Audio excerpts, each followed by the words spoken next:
नमस्कार साथियों। आज हम बात करने वाले हैं बिहार में जो एएनएम संविदा कर्मी कार्य कर रहे हैं और जो बिहार एएनएम 10-709 के तहत इन लोगों की ज्वाइनिंग होना था नियमावली 2018 को लेकर के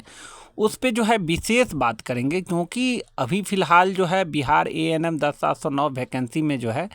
फिर से संविदा कर्मी की जो टीम लीडर है या जो संविदा कर्मी के पक्षदार है उनके तरफ से जो है कुछ एक्टिविटी इस केस में देखने को मिल रहा है, और जिसको लेकर के जो क्वालिफाई के कैंडिडेट हैं या जो क्वालिफाई के टीम लीडर हैं वो भी लगातार जो है चिंतित में हैं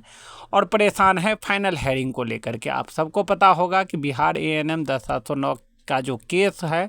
वो सुप्रीम कोर्ट में चल रहा है और फिलहाल जो ज्वाइनिंग हुई है वो अंतरिम आदेश पे ज्वाइनिंग हुई है।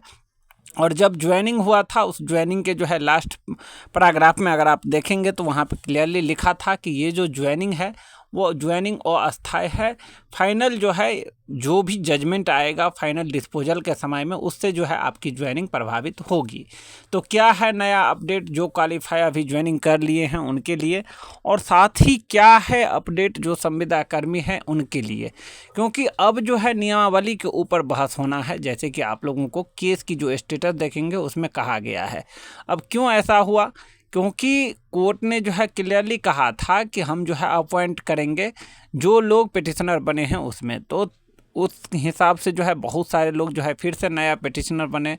और कोर्ट के जो आदेश था उसके हिसाब से जो है संविदा कर्मी को भी जो है इसमें ज्वाइनिंग मिलता। लेकिन मनीष कुमार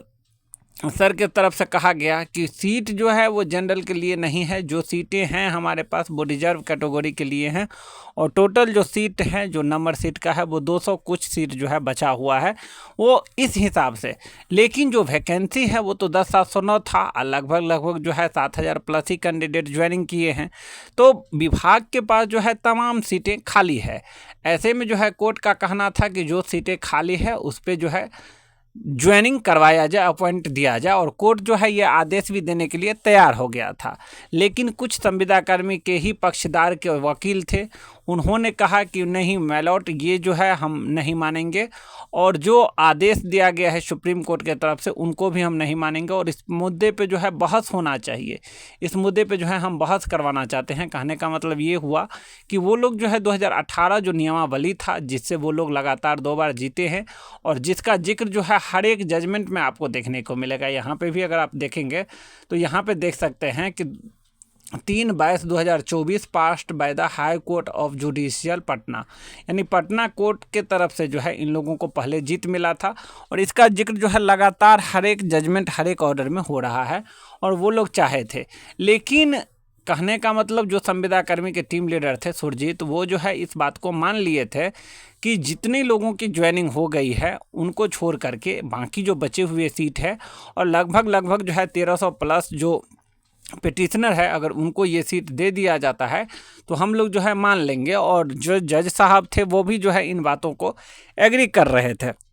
लेकिन संविदा कर्मी के तरफ से ही जो दूसरे लीडर थे, जो दूसरे टीम के तरफ से एडवोकेट थे, उन्होंने इस बात को जो है मानने से इनकार कर दिया। जब इनकार किया तो अब क्या होगा और क्या इन चीज़ों पर होगा, क्योंकि देखिए लगातार आप लोगों को बता दूं कि जो क्वालिफाई कैंडिडेट है वो लोग जो है टीम लीडर को पहले बोलते थे कि हमको अगर जॉब हो गया तो हम जो है अच्छा खासा सहयोग करेंगे।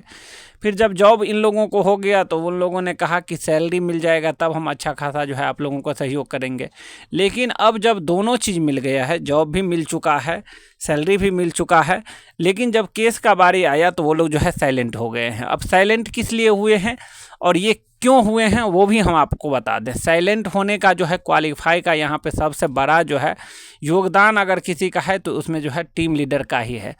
जब सुनवाई हुआ था पिछली बार जिसमें कि क्लियरली कोर्ट के तरफ से कहा गया था कि जिनको अपॉइंटमेंट हम दे दिए हैं, जो लोग ज्वाइन कर लिए हैं, उनके बारे में अब चर्चा नहीं होगा। जो लोगों को सुप्रीम कोर्ट में पिटिशनर बने हैं उनके ऊपर चर्चा होगा और इन लोगों को जो है ज्वाइनिंग दिया जाएगा। बाद में जो है आप देखें ही कि जैसे ही इन बातों पे चर्चा हुआ, क्वालिफाई के तरफ से जो टीम लीडर था उन लोगों के तरफ से ही कहा गया था कि क्वालिफाई जो है अब 100% जीत गया है, क्वालिफाई को जो है किसी तरीके का अब कोई परेशानी नहीं है और ना ही इस केस में जो है अब केस लड़ना है।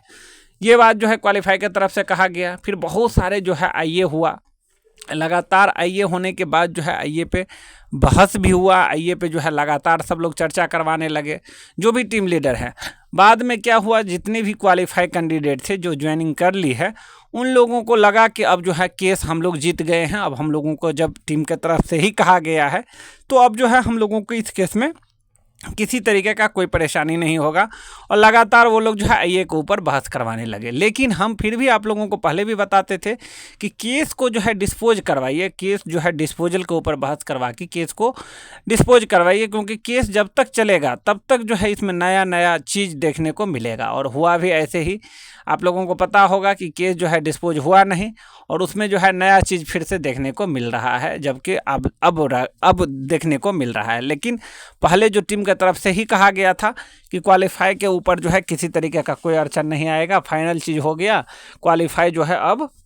जीत चुकी है, इनकी ज्वाइनिंग जो है हो गया, वो अब किसी तरीके का कोई परेशानी नहीं है। ये बात जो है क्वालिफाई के टीम लीडर के तरफ से कहा गया है। और आज के डेट में जो है कहीं ना कहीं क्वालिफाई जो है इतना उदासीनता दिखा रहा है, उतना निश्चिंत हो चुका है, उसमें जो है सबसे बड़ा जो योगदान है वो टीम के लीडर लोग का ही है, क्योंकि आप ही लोगों के तरफ से जो है ये इन्फॉर्मेशन दिया गया था, इसीलिए वो लोग साइलेंट है। लेकिन फिर भी हम जो है सब लोगों को अवगत करवा दूं कि देखिए जो ज्वाइनिंग हुई है वो अंतरिम आदेश पे ज्वाइनिंग हुई है।